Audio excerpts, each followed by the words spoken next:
Why is it that majority of us miss out on achieving our goals? What is the process of goal setting that you follow? So I'm going to tell you something I've never told online. I want to identify that patch of my life where whatever I'm doing is so natural that it's creating effortless success.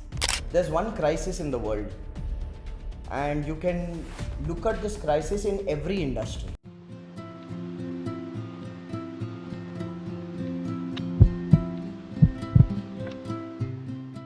So yes, I feel that there are like 2 or 3 people whom I found truly authentic in their communication.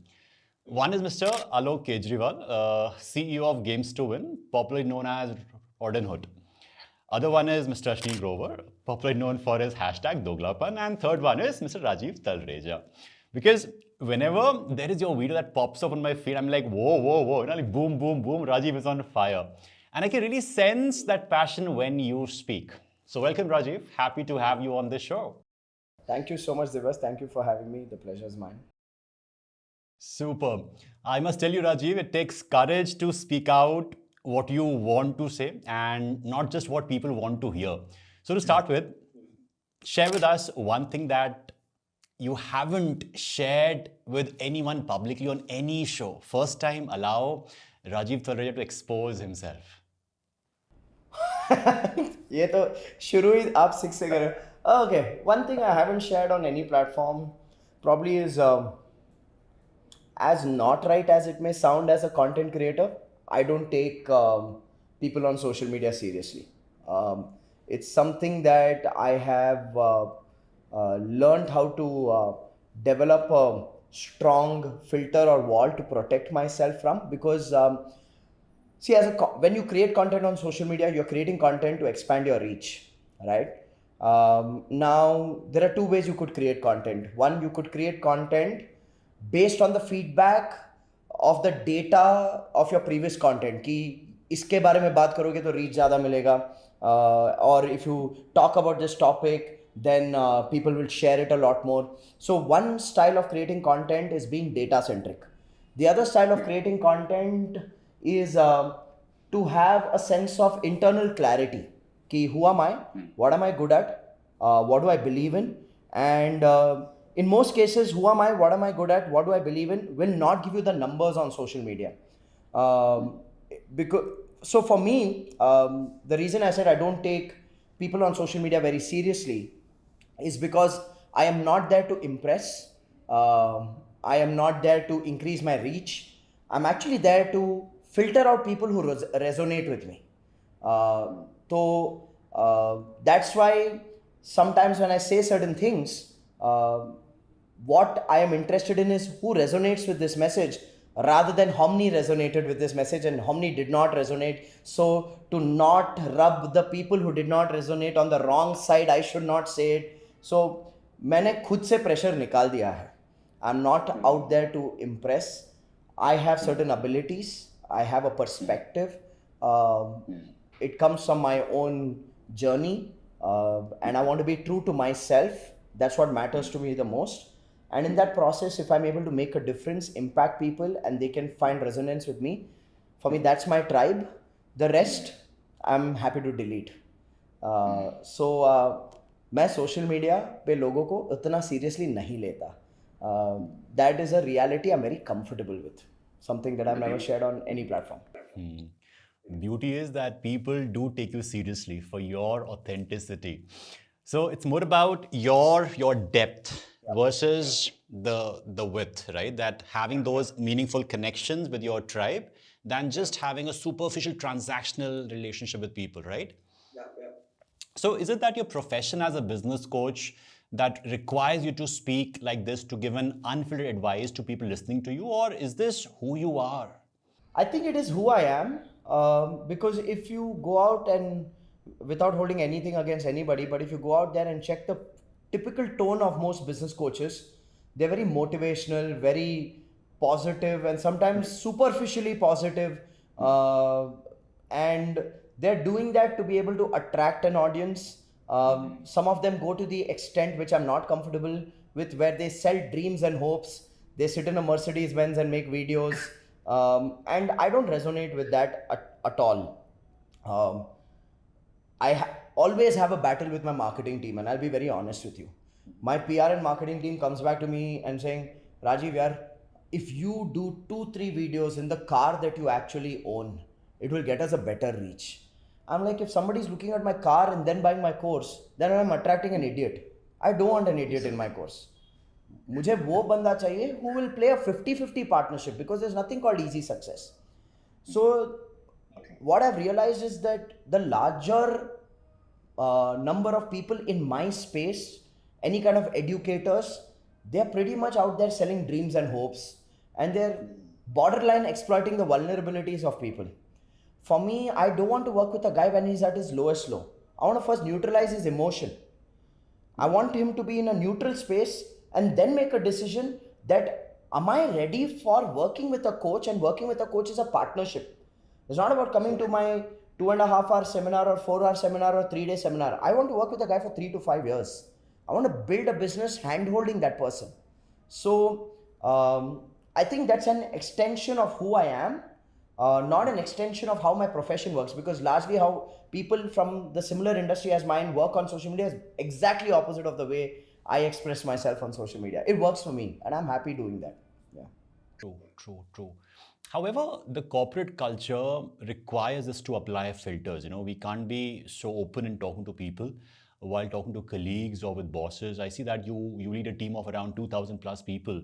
So how is the culture where people have that kind of openness? So what can someone do to have the mindset and the courage to have an authentic communication? So I'll do a little fact check over there, okay? I used to have a team of 2,000 people. Largely 2,000 people were a part of a logistics company that I had invested in, and I was building with the founder of that business. I exited my equity in 2021, so I had a good exit over there.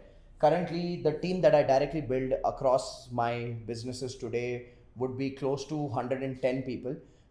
And to now answer your question of even 110 is a sizable number of people. So yes. How do you apply filters? I think the primary filter of every organization or every team that I build, the primary baseline value is authenticity. Something that I tell my teams, and we reinforce it every single time we are in conversation, is what we are building is a business designed to serve people. हमारे लिए business is not as important as people are. The business is a vehicle. The goal is to serve people. And the people we need to serve is, one, we need to serve our customers, so they have to win. We need to serve our team members, they have to win. And we also need to serve ourselves, and we need to be open to tell our team that, okay, Baba, the business has to serve even the entrepreneur. I don't have to be apologetic about paying myself out of the business that I've built. So as long as the customer is winning by getting great value for their money, as long as the team is winning by getting a great financial growth, career growth path, and a respectful workplace, and as long as the business owners are winning by getting the time freedom to not be stuck in day-to-day activity and focusing on growth and expansion, everybody is winning. Now, when you are open to your team talking about their win, which is financial and career growth, which most entrepreneurs or corporate managers will not even think about talking. क्यों उनके दिमाग में डाले, क्यों expectations increase करें? Most people have that defensive thought process there. My thought process is, if I am not willing to have a conversation with my team about their personal aspirations, about their financial growth, about their career growth, then it is my way of avoiding the responsibility of creating a platform for them to genuinely grow and expecting them to work hard in return, and if they don't, painting them as a villain. Like, let's face it यार, हर कोई सुबह उठता है और काम के लिए जाता है because they want to elevate the quality of their life, financially, career point of view, and the quality of their family's life, right? So because our premise of our culture in all the businesses that I built is built on this authentic framework of everybody has to win and everybody can win if everybody's thinking about each other's win, rather than me as an entrepreneur or as the management of my business thinking what's the least we can pay and maximum we can get, and my team thinking what's the least we can do and maximum we can demand, then we are in conflict. The best way to eliminate conflict is to elevate each one's win. And we talk about this win, we drive decision making through the filter of win-win-win, कि customer को value मिलनी चाहिए, team को financial growth and career growth should happen, business owners should not be involved in day-to-day firefighting, because then what's the point of the team? So everybody's clear about what they have to bring to the table, and then we bake the cake together, we eat the cake together. Everybody gets a piece in proportion of their contribution. I think in general now, Divas, I feel success is simple, people lack common sense. Dikkat wo hai. Okay? And out of their own doubts, fears, insecurities, and pettiness, they complicate their own life. Yeah. So it's a matter of clarity, the way I say it. Do you also think that there are some organizations जहाँ पे culture होता ही नहीं है? अरे They बिल्कुल, built here, बिल्कुल. right? So वहाँ पे वो शख्स जो काम कर रहा है, he cannot ask to change the culture. वहाँ पे how should he cultivate this courage so that he can, go and communicate with his boss in spite of what might happen thereafter? See, I'll tell you, there's one crisis in the world, and you can look at this crisis in every industry, not just corporate organizations. You can look at it in politics, in economics, in education, in healthcare. And the crisis we have in the world is a leadership crisis. If we had enough powerful leaders in the world, every problem can be solved. And unfortunately, in workplaces, there is a huge leadership deficit. So what happens is talented people who are clean intended, are willing to take ownership, still have to work through politics in their workplaces, and that really is exhausting. It's energy draining. And when professionals reach out to me and say, Rajiv, you spoke about this kind of a culture that a management should have. What if my management doesn't have that kind of culture? What should I do as a professional? I said, look, one, have a very responsive conversation. Okay, which means don't go to blame saying ye video forward karke dekho tum seekho. Don't do that with your boss. Your boss will get pissed off that you're blaming the guy. Okay, but have a responsive conversation about what will it take for us to create this kind of a culture. A person who is genuinely ignorant is open to new knowledge and is open to making changes. But a person who is arrogant, okay, will deny new knowledge and say it won't work, this is how it works. And I always say this to people, young professionals or working professionals, saying that the true measure of whether you should remain in a workplace or not is not how much money they pay you, but how responsive is that management to accepting feedback. Because if they are not responsive to accepting feedback, today there's enough opportunity, please find a better workplace. Unfortunately, I think the change needs to be driven from the top, not from the bottom. And funnily, most corporate organizations spend a lot of money on training their team members rather than training their management teams. If the change doesn't happen at the top and the people at the top believe that they don't have to change and the rest is the problem, then it's a culture issue. I don't think in today's day and age anybody should waste even a day of their life working in such a toxic workplace. So my unfiltered advice is तुम इतना try मत करो कि तुम अपने manager को manage करो, तुम निकलो वहाँ से, find a better workplace. And you will find, okay? But let your benchmark be very high that you don't want to be in a toxic environment and play kyunki saas bhi kabhi bahuti every day at the workplace. I also observed with respect to when they say कि दिवास मैं ये कहना चाह रहा था लेकिन उन्होंने ऐसे समझ लिया, मेरी इंटेंशन नहीं थी ऐसा बोलना लेकिन उन्होंने ऐसा समझ लिया, maybe in a confrontation with the boss or with the colleagues. So what I've noticed is that people judge you based on your action, but they want themselves to be judged based upon their intention. Yeah. So how do you like look at it where intention को कोई like समझता नहीं है, किसी के पास इतना time नहीं है, उनके सिर्फ actions ही लोग समझते हैं in that like snap judgment. तो वो शख्स क्या कर सकता है जिसका स्टाइल ही ऐसा नहीं है, वो बहुत ही मतलब बोल दे upfront okay, लेकिन then it backfires in the corporate relationship, क्या करना चाहिए उसको? I think setting the context is such a powerful communication behavior that most people don't know. Okay, before telling what you are saying, if you are able to articulate why you are saying what you are saying and what it does not mean, and then what it actually means, though it may require a lot more effort from the communicator, I feel that is the essence of effective communication.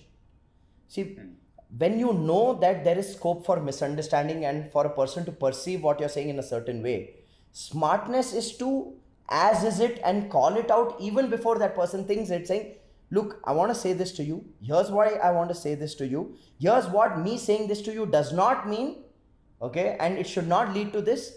And here's what me saying to you actually means. If you're able to articulate this, you're definitely going to be way ahead in as a way ahead than the average communicator in a workplace environment.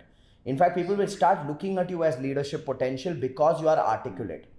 And for this, you don't have to be a language expert. You have to just understand people's psychology. Okay. So if you understand that there is scope for misunderstanding, you understand that there is scope for an impulsive response, then you first neutralize. Neutralize it. Yeah. First neutralize it, then you communicate. So I find that setting the context, I call this setting the context, I find it a very powerful communication habit. Meaningful, very meaningful, because कई बार people see from their lens and then they assume things कि हाँ मुझे ऐसा लगा आपने ऐसा कहा तो, not like clarifying what the person wanted to say. Super. So अब बात करते हैं relationships की. So are you and your wife business partners too? In one of the businesses, yes. We are business partners in our event management company. It's called Dreamcraft. It's a corporate events company. And my wife is predominantly the face because she's the events expert. I partnered with her because I had a good network and I was good at marketing and selling. And we built that business together.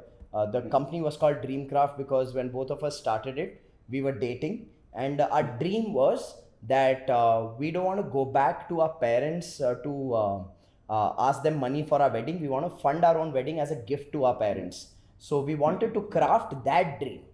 इसलिए हमने साथ में एक business शुरू किया.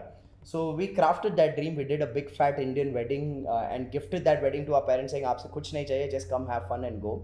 We were literally coordinating with each other during the Bharat entry where I'm like, you're ready? I'm like, okay, my car is entering. So we crafted that dream. It was a very special experience for us back in 2012. Once we finished crafting that dream, then we were like, okay, what next?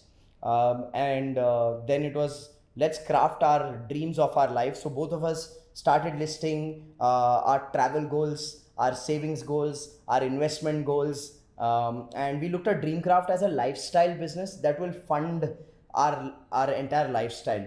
And we hit a good patch and we're pretty blessed with that business. And then we said, what next? So then now we are in the phase 3 of Dreamcraft, which is like we want to craft the dreams of our team, where we want to help our team members earn a similar lifestyle like how we are living through Dreamcraft. So we've kept it true to the name. Event management तो बहाना है, end objective तो सपने पूरा करना है through the business. That's how we've designed the philosophy of Dreamcraft. मेरी second शादी का प्लान नहीं है, वरना मैं भी कुछ ऐसी करता हूँ जैसा आपने किया है. So how is it to have your life partner as your business partner? The reason why I ask you, because my like wife, like Sukreen and I, often discuss about work, which although does not seem to be work because we enjoy it, but we end up talking about it in our bedrooms too. So did it ever happen that, on like date night where you were romancing with balance sheet and numbers and targets? See, it's a trap we've fallen into. In our case, it's largely a trap we've fallen into in the early stages when the business was not really doing well and this would be the only thing that we would talk about. Soon we realized that we had to kind of shift hats and we had to be conscious about the fact that our relationship with each other is not just circling around our business. So we had to say, okay, switch off. Business partner not speaking, husband speaking right now. Activate wife speaking, so that listening, so that we have a conversation as a couple. So I would say in the initial stages, yes, it was a very natural tendency because you're in that creation phase. You're trying to stabilize your business. So the only thing you're thinking about is that. But soon we realized was that, you know what, we are husband and wife first, and we are business partners next, and we got to play the role in that priority. It's something we chose. I'm not saying the other way is wrong, but it's something that we wanted. We wanted an essence of companionship with each other and not just a business partnership with each other. So I think we made that switch very early on in our relationship. Yeah. So if you had to exchange one strength of yours in exchange of one strength of your wife, what would that be?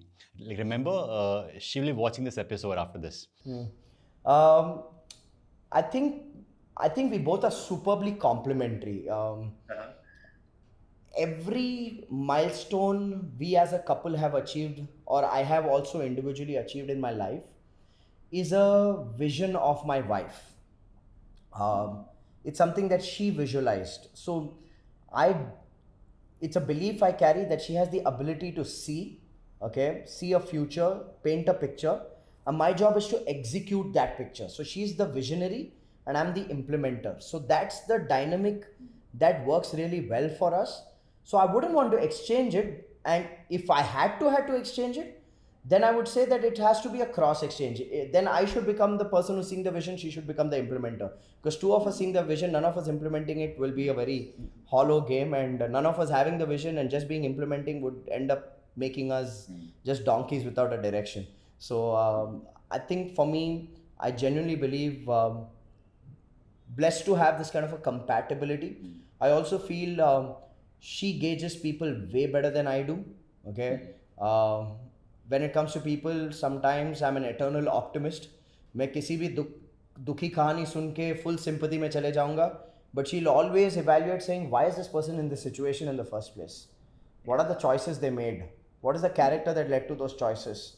And is this a situation where that person deserves that help and will show that change, or when that person's back to normalcy, they'll go back to their old ways of doing things? So she's a great gauge of people. She has this natural ability to sense people's energies.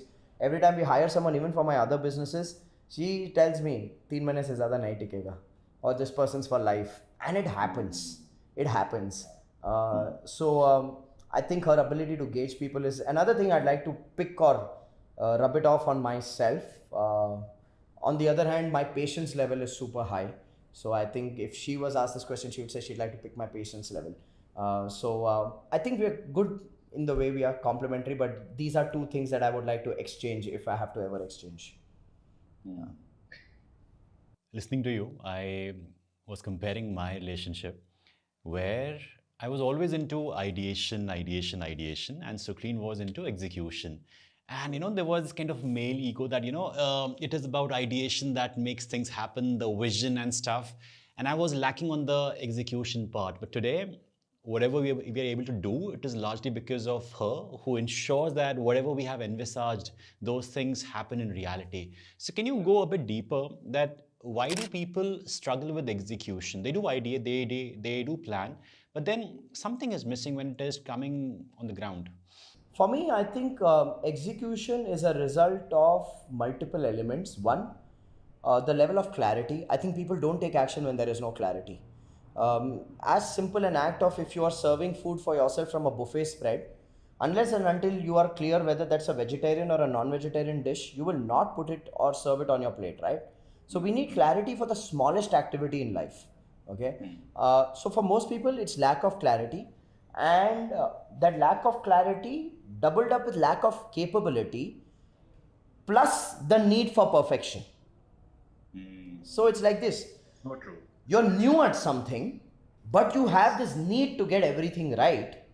Yes. So you don't have the conviction and confidence because you're doing it for the first few times. And because you don't have that conviction and confidence that this will give you the desired result, you say, let me think about it, let me sleep over it, and you end up procrastinating.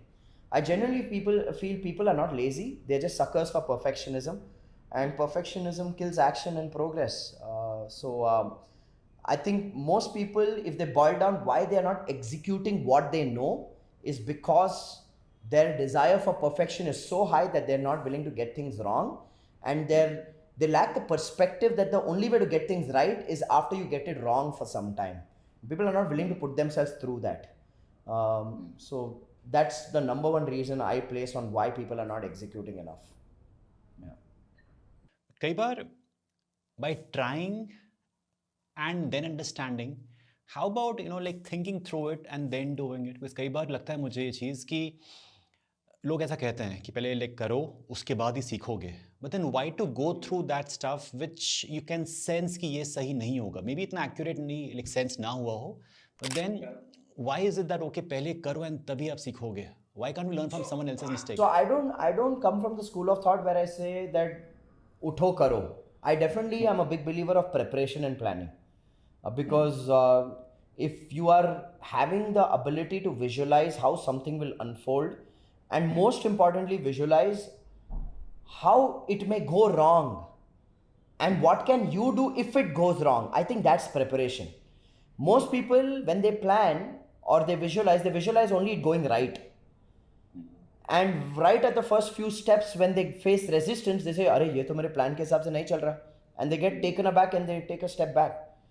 I actually learned this from Virat Kohli. He mentioned this in an interview. He said that I visualize how I'm going to bat, and I visualize myself in a completely seamless flow where I'm hitting the ball at the middle, I'm scoring boundaries, I'm getting the runs that I need to get. So, one set of visualization is the perfect script, how it should work. He said, then I visualize that I'm going out to bat and the pitch is behaving funnily. The baller's at his peak, okay? And I'm facing that initial struggle. And then I visualize in that situation, how am I overcoming that situation? I think if you're able to do that, then you're more prepared. Then you take action and not be a sucker for perfection. So I think it's a mix now. Based on how much you know and what you've done in the past, that knowledge and experience can be used for preparation. But there's always the unknown, and you can't hesitate to get into the unknown because you've never been there. So that's why you have to drop the need for perfection and just go in. That's the reason why people who ideate, they transport themselves to a fancy world, an imaginary world where things are like beautiful, maybe like Kohli hitting a six on every ball, but they're not realizing that, hey, there is a possibility of the bowler hitting you bounces one after the another. So that kind of visualization will certainly help. Brilliant point. You know how to achieve your goals. You mentioned about your clients and your team, that you help them also achieve their goals. Why is it that majority of us miss out on achieving our goals? What is the process of goal setting that you follow? So I'm going to tell you something I've never told online or in any forum. I set goals. I don't take the timelines of my goals seriously. Okay. Which means what? Say a business of mine is at 40 crores per annum turnover. Okay, I'll set a goal. Next year we want to grow to 100 crores. For me, 100 crores is more important than next year. Okay. Most people, what happens is when they start the process of achieving their goals, and we've all been taught a goal is a goal only when it has a specific timeline, otherwise it's a dream. All right. Yes. Matlab sabne suna hai.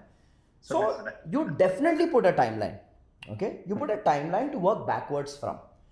But when you start the journey of pursuing that goal, you encounter challenges and distractions that you did not perceive, right? Which is going to elongate that timeline. Most people lose faith when they feel they are not on track. For me, I'm a big believer of direction and the least of believer of speed. For me, direction matters, because if I get the direction right, 1 साल में नहीं तो 2 साल, 2 साल में नहीं तो 3 साल, 100 करोड़ की कंपनी बन जाएगी. Okay? ऐसा नहीं कि from 40 if I move to 60 that I'm going to go broke and I'm going to cry on the streets. नहीं ना. So most people lose faith in goal setting or goal pursuit because the timeline becomes unrealistic when they start playing the game. Okay? It's a very unpopular opinion, but I genuinely believe most people, the concept of time doesn't serve them. It just puts pressure on them and it defeats them. Don't you feel that having a deadline, having that, okay, I have to get to this goal by this month, this year, helps you prioritize that? Where should you channelize your energy? It can help you prioritize, but the priority, if it's creating pressure in the process, drop it. Nothing is worth giving yourself pressure. Nothing. Okay? Go a bit deep on this. When you say that nothing is worth giving a pressure. See, I'll tell you, there is two kinds of pressure. There's pleasurable pressure and there is pressurable pressure, right? Pleasurable pressure is that मुझे मजा आ रहा है यार. I'm playing a battle. It's a big goal for me. It's outside my comfort zone. It's challenging me, but I'm enjoying it. Pressurized pressure is where I'm like, shit, why am I even doing this? But नहीं, मुझे करना है because मैंने बोला है. Okay? Nothing on this planet is worth for you to put yourself pressurized pressure. So I'm a big believer that you got to create intentional challenges in your life, but never let the challenges take over your emotional sanity. Nothing's worth it. At the end of the day, your basic necessities are already taken care of. You are amongst the blessed janta of the planet if you're watching a podcast like this. Okay? अब उससे आगे तुम रो रहे हो ना, like I love जैकी श्रॉफ से एक interview देखा था, okay, and he rips apart all these people who are always whining like wimps and complaining. He's like he said meru dand सीधा रख, which means keep your back spine straight, don't slouch and go like oh ये हो रहा है वो हो रहा है. But we are all blessed, okay? Yes. We are all blessed, okay? And all these goals, achievement or inachievement, both mean nothing. It actually means nothing. It's just the meaning we are giving it, and we are creating an experience out of that meaning for ourselves. So choose the theme of your life, choose the story you want to tell yourself, and just play the game. Na? क्यों खुद को पीटना, क्यों खुद पे कोड़े लगाना? Why do that? I spoke with some people and I also observed that what is the driving force that helps someone achieve some results. And I could figure out a couple of reasons. One was that they have to prove themselves to maybe the society, their family, their friends, or to themselves.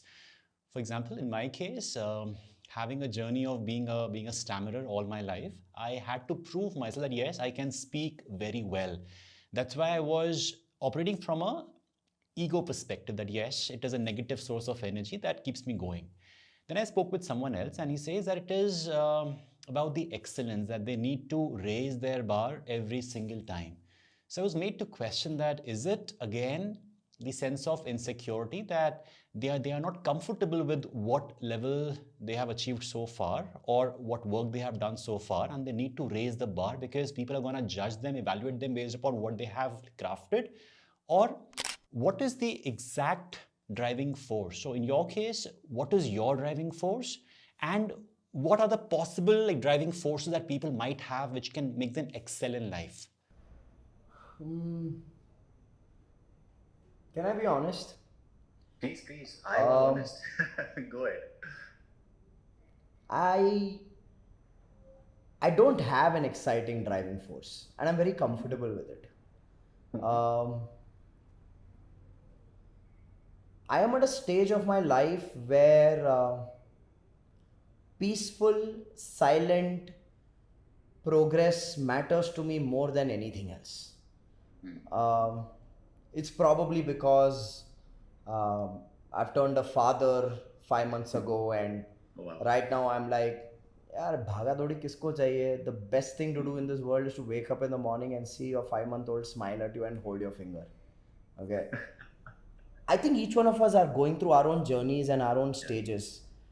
I have fortunately never been in a space of wanting to do something to prove to somebody else, because very early on I got exposed to the teachings of pranic healing, where I was taught that every thought is energy, and the source thought of anything that you do is so important, because that is like you put a seed that is contaminated, you will have a contaminated plant, na? So when you're pursuing a goal or a journey or a business or a relationship, the source thought matters so much. ये idea बहुत early मिल गया था life में. So then it became like, okay, I'm playing this game for myself, with myself. It's something that is very deep rooted for me. And this entire idea of excellence, मुझे मेहनत पसंद नहीं यार, सच बता रहा हूँ. किसी को पसंद नहीं, आई थिंक. नहीं, लोग कहते हैं कि इन्हें पसंद है. मुझे तो, मैं तो खुला कहता हूँ नहीं पसंद है बाबा. If something is so effortful, for me it's not worth it. I want to identify that patch of my life where whatever I'm doing is so natural that it's creating effortless success. For me that's true success. तो ये मतलब मुझे ये drive for excellence, these kind of words ना somehow मतलब it doesn't go in for me. It works for some people and I don't deny that. Probably the wrong role model in terms of me saying all these things out loud, but I think there will be people like me out there who will feel like, yeah, let's look for what's effortless success rather than hustle, passion, effortful, deeper purpose, some enlightenment. I'm like, क्यों यार, क्यों? I mean, I can make a difference at scale being peaceful. If I'm able to achieve that bullseye point of my life and my way of doing things and discover my own style, that's great for me, right? I don't need to use somebody else's template. So for me, honestly, firstly, I can't remember a time where I've had a driving force. I've I've just, or probably what drives me is the gratitude that I found what I love pretty early in life. And I think that I wake up every morning and say, और कुछ करना आता नहीं, यही करना आता, यही करूँगा. इसके अलावा क्या करूँ? मेरे पास ऑप्शन नहीं है. Okay? So I found that space, and that's my driving force to wake up and do what I do. When I look at the athletes, you spoke about like Virat Kohli. If I pick up like Rafael Nadal or anyone of that league, I see them, any Olympian also, they would certainly push themselves beyond their comfort zone. मतलब वो कौन शख्स होगा जो inhuman capacities की तरफ जाना चाहेगा? So there is some force or there is some narrative going in their head that is making them go to that goal that okay, I want to be world's number one, the GOAT. ऐसा लगता है आपको? मुझे ना अभी आप ये जब सवाल पूछ रहे थे ना, मेरे in my mind I got Mahendra Singh Dhoni's picture and I had the fortune of meeting him, and I asked him, how do you stay calm under pressure? He said, who said I'm calm? He said that it's not visible. Okay. Okay, and in my cabin, which is in the next room, I have a picture of him cut out of a canvas, and I've written the words that detachment. For me, I resonate with that style. I resonate with that style where, you know, you've seen Dhoni, right? Win or lose, banda art of chilling hai. Sthita prajna. Okay, I love that state of being. Sthita prajna. Okay. The internal stillness is more important than the external noise. Whether the noise is a celebration or noises of chaos doesn't matter. For me, I love that style, and probably I resonate to that style, and somewhere try to emulate and bring that flavor into my life. And for me, that's a reference point कि that's also a way of winning, ना? जैसे आपने कहा कि there are athletes who push themselves to the brink. I believe Dhoni there was never a sense of force and aggression or push. I mean, last over India needs 20 runs required. He's on the crease. The bowler is nervous. And the bowler is nervous because he's so calm. Right? Okay. Win or lose, you'll see him sitting in the dugout, biting his nails, spitting out his nails and walking around. 2011 World Cup जीता. He's just walking around कि ठीक है यार, वानखड़े में इतने लोग आए, एक चक्कर लगा लेते, सबको हाय बोलते हैं, and everybody is going this way, that way, and he's like हाँ ठीक है, चलो एक walk के लिए जाते हैं. I love that style of success. Probably that's my flavor. A part of my personality gravitates towards that effortless success where there's not so much push force, but a sense of clarity about what you want, what's in your control, what you're good at, and everything out beyond that is bonus. हुआ तो ठीक, नहीं हुआ तो भी ठीक, फिर से करेंगे क्योंकि कुछ और करना आता नहीं. Right? So I love that style. Right. Like clarity is like superpower, Yeah, as you absolutely. said, about clarity. Like these days, many of us are guided that startup मतलब like funding उठानी है, Shark Tank पे जाना है. So do you think this is a way, यार a तुम bubble that will burst खतरनाक soon? सवाल पूछ रहे हो. इस सवाल का जवाब देते देते मैं सारे स्टार्टअप कॉन्फ्रेंसेस से बैंड हो चुका हूँ, पर फिर भी पूछो किसको फर्क पड़ता है. सही बात है कि strangely like खुद को business owner बोलना is not as cool as खुद को entrepreneur बोलना. So could you please help our listeners understand the difference between the two, if any, and how can someone get clarity whether he or she is meant to be an entrepreneur or not? You know, any framework, any set of questions, any activity that you recommend? See, so first I'll put this sort of a debate or dilemma of entrepreneur versus business, startup versus business to rest. I'll simplify it in a simple manner. ठीक है? Strength of startups, they are fast-paced, they are disruptive. Okay? Weakness of startups, they don't have a sound business model, they are not profit conscious, and they are most of them are playing a valuation game rather than a value creation game. I've spoken about this at length online. For me, being a business owner or an entrepreneur is all about translating your vision and your values and expressing it to the world through your product, service and organization. So तुम्हारा vision, तुम्हारा values, you're bringing it out in the form of your business or your startup, whatever you'd like to call it, and you are touching the lives of your customers, your team members, your stakeholders, your own family through that expression of your vision and values. Now, what's happened in the entire space is that the normal common man tends to gravitate more towards what is being glorified, what is being celebrated. ठीक है?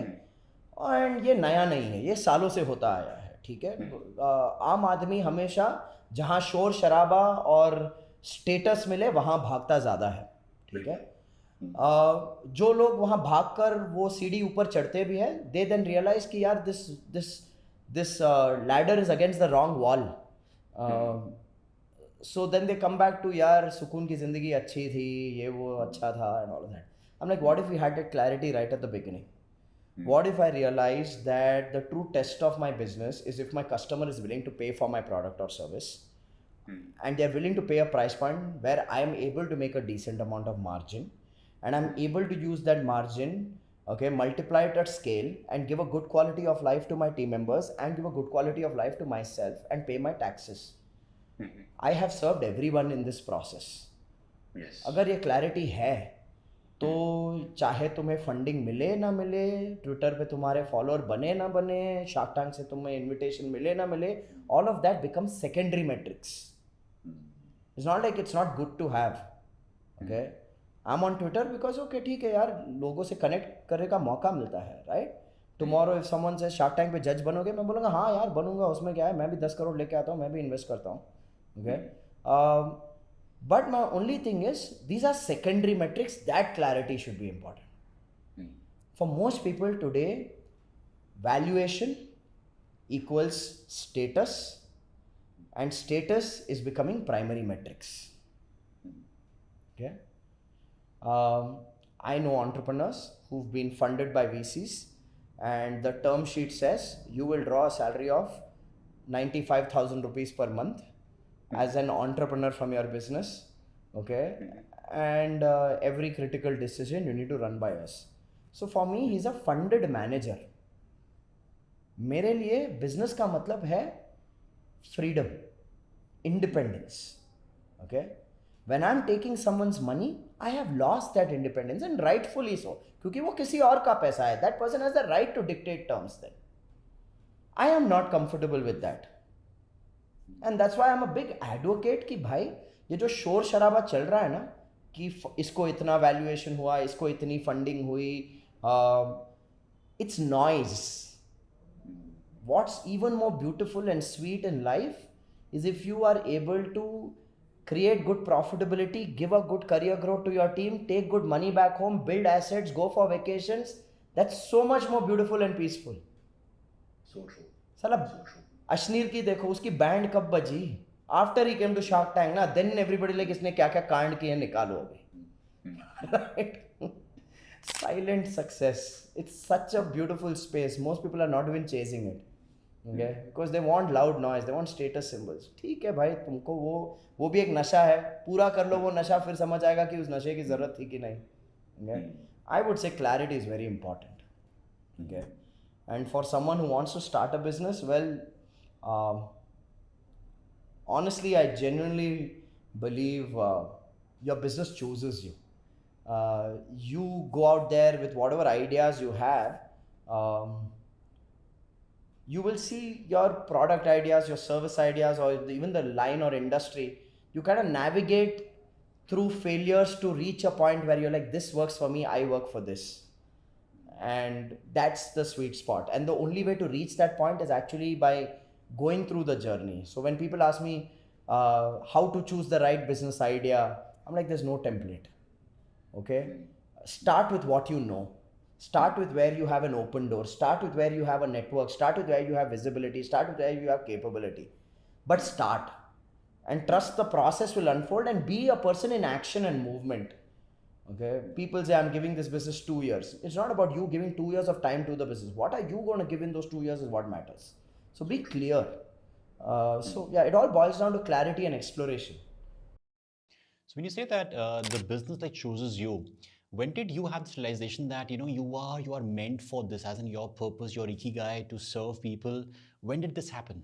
So I'll tell you how I got into training before I got into coaching.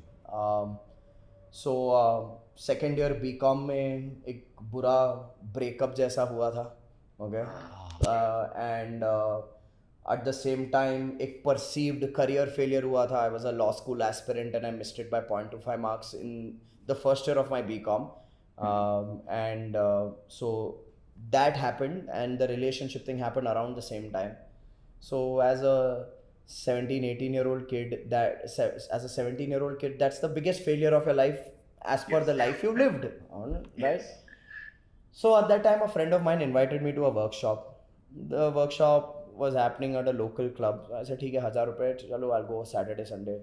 The trainer there was talking about relationship dramas, was talking about career goals. So it was like, मतलब इधर घाव थे, उधर उसके पास इलाज था. So I was impacted by training genuinely at that point of time. So my belief in training, the way I perceive training, is at a very high pedestal. कि यार एक जख्मी को ना ये perfect इलाज है. Because I experienced it with the perceptive failures that I had at that age. I joined that youth organization as an intern, okay, and then got onto the core team, and we were 5 of us on the core team. We used to do monthly workshops for college students, and we used to provide internships to college students to join our internship and help us get more students for the next month's workshop. And in about 1.5 years, we built an internship base of 5,000 students across 3 cities. And this was in an era where there was no social media. तो थोड़े demigods और heroes बन गए थे अपनी नज़र में, क्योंकि हम 400-500 लोगों का workshop at the age of 18 you are training, so you feel like a cool dude, right? Yeah. After 1.5 years of building that youth organization, between the 5 of us, there was not any alignment. So I said, ठीक है यार, मैं निकलता हूँ यहाँ से. I was in the final year of my college. So I said, okay, I know how to train, I know how to teach. There's a positive perception and reference point I have of education and training. I'd done NLP and stuff like that. So I said, I'll start a corporate training business. So in the final year of my college, I started Quantum Leap as a corporate training company. 102 rejections from corporate organizations, because who would want their employees to be trained by a 20-year-old baby-faced kid who doesn't have facial hair? So 102 rejections, cracked a first client, making a promising pay me on performance only if I produce a result. That's how I understood coaching and hand-holding people and not just doing a 1-day, 2-day training program. Did that for a couple of years, then realized this is not scalable, it's only dependent on me, my team is not able to replicate the same thing. So let's go for the low-hanging fruit. Let's start with corporate trainings, leadership program, communication program, time management program, conflict resolution program. So we started selling behavioral training programs to corporate organizations. Did that from 2006 to 2016, 10 years, had 110 corporate clients, was doing a turnover of 60 to 80 lakhs per annum. But that 60 to 80 lakhs per annum used to go out in expenses itself, because we were 3 partners, we had an office, we had a 2-member business development team, 2-member telemarketing team, 4 full-time trainers, 1 accountant, 1 admin person. So 60, 80 lakhs per annum used to go and just sustain it. So we're not making money for ourselves.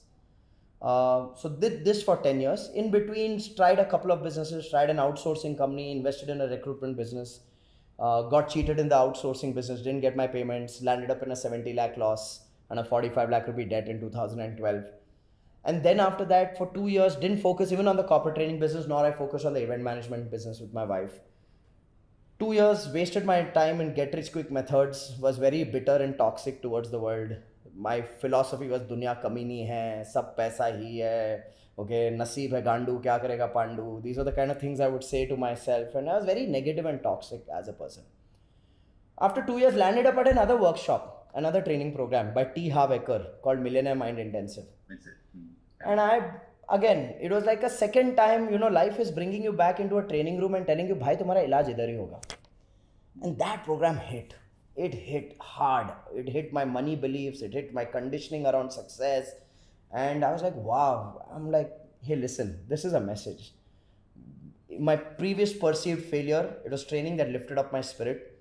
In this failure, it's training that's reviving my mindset and getting me to think straight, getting me to think कि भाई तुम खुद को सुधारो, जिंदगी खुद सुधर जाएगी. And this time I took the message seriously. And I went on a journey. I interviewed 300 business leaders from across India from October 2014 to December 2015 for 14 months. With a simple thing saying ki, I have been an entrepreneur for 8 years, but I've not been able to build a successful business. And I'm feeling like a hypocrite now. Because one of my businesses is a training business. Okay? And I'm feeling like a hypocrite every time though I'm not teaching people how to make money, but I'm teaching something. I'm teaching about managing your time better so you can become more effective, more successful. I'm teaching about resolving your conflicts so you can become more peaceful, more successful.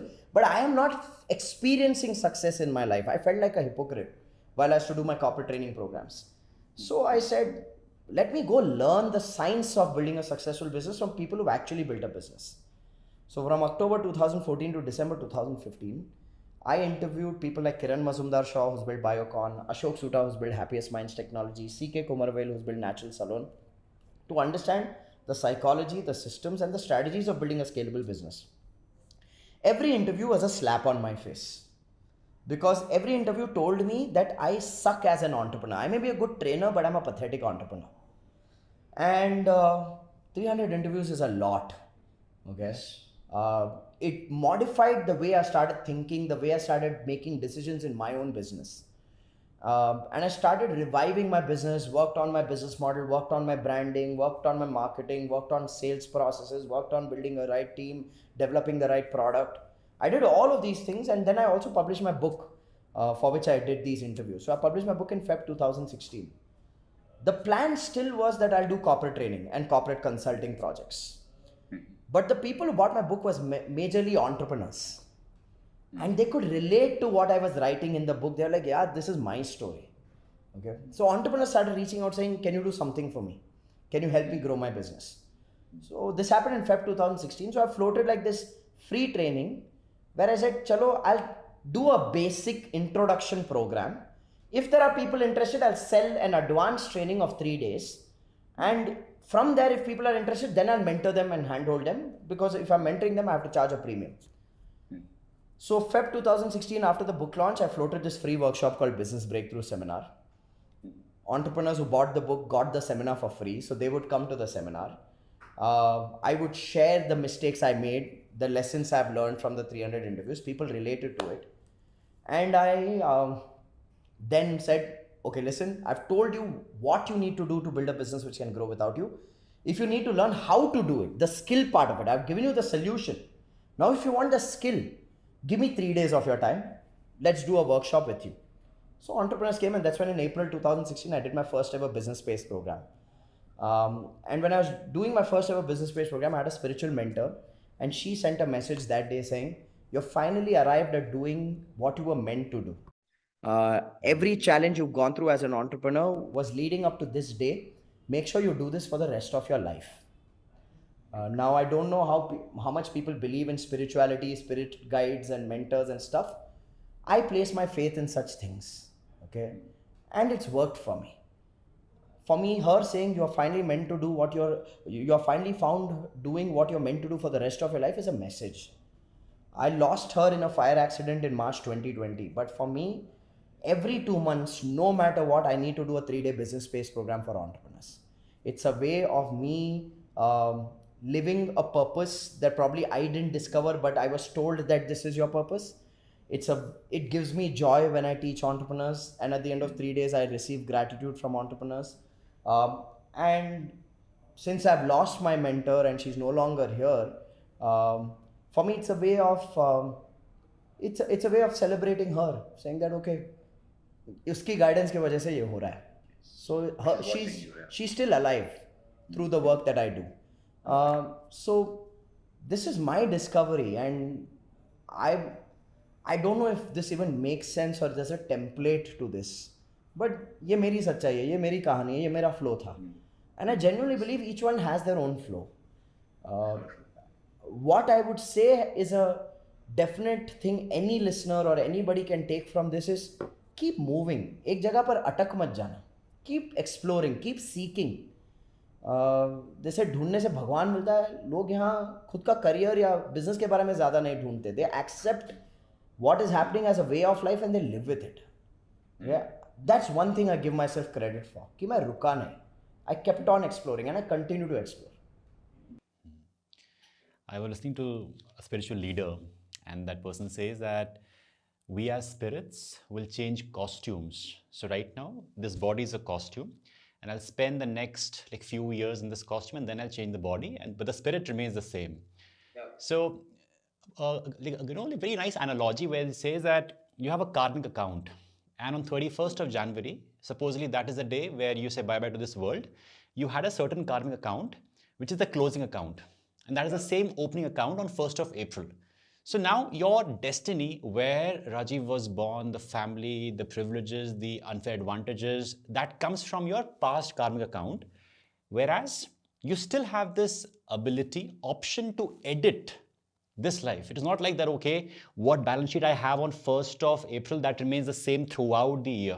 You have the chances to move, as you said, take action, like goof ups, like comfort zone, whatever it takes to change your balance sheet. It's not like, okay, this is my karmic account, this will stay forever, which people accept कि ये तो लिखा था मेरे भाग्य में, ऐसा ही होना था. नहीं, आपके पास ऑप्शन था कि स्क्रिप्ट लिखी हुई थी, लेकिन डायरेक्टर आप थे, आप कुछ पार्ट चेंज कर सकते थे based upon your action part of it. So very well said that you're able to live your purpose on a like daily basis, and I think वो दिखता है whenever you speak, whenever you serve your community. It is an energy which is like so contagious that people can see through कि screen के सामने you know उसके बाहर निकल के आता है शख्स कि हाँ listen to me. Else बहुत सारे लोग होते हैं जिनको आप बस you just like swipe up, swipe up, swipe up. But then very well said. Now let's do a rapid fire. मेरा बहुत मन था ऐसा कुछ करने का, तो मैं आज करने वाला हूँ आपके साथ. बन जाओ coffee. Are we ready for it? हाँ, done. खेलते हैं कॉफी विद करण. So हाँ मजा आएगा. So इससे भी एक पॉइंट था, जब यू थिंकिंग अबाउट कि कुछ करना चाहिए रैपिड फायर, तो व्हेन पीपल से कि कॉफी विद करण, सो क्या होना चाहिए? It should be like T with दिवस, नहीं दारू विद दिवस आ गया था. So, दारू विद दिवस कह सकते हैं, that can go, but let's see how it goes. So Rajiv, let's get going. Your biggest nightmare? My biggest nightmare. It's rapid fire. My health deteriorating. Give us a film you really love. जिंदगी ना मिलेगी दोबारा. Wow. What is something that people often get wrong about you? They think I'm too aggressive. I feel the same. But now I don't. Who's the best business coach in India? Me. I knew it. And one thing you are deeply grateful for right now, apart from being on the show? My team. I think I have the balls to call myself the best business coach in India because I have the best business coaching team in India. Wow. I love this, you know. Before this, I was thinking कि जो शख्स मुझे इतना authentic लग रहा है through his social media presence, क्या वो शख्स वाकई में ऐसा है?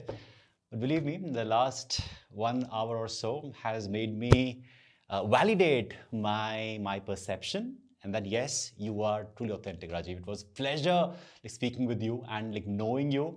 Thank you so much for doing this. Pleasure is mine, Divas, and thank you so much for just creating a platform for people to come and take nuggets from whoever they resonate with. You've done this with me today, and you'll continue to do this with so many other people. And thank you for being a medium for people to find who they resonate with. I just want to say thank you for that. Awesome. Yep. Hooray! We've done it! Thank you.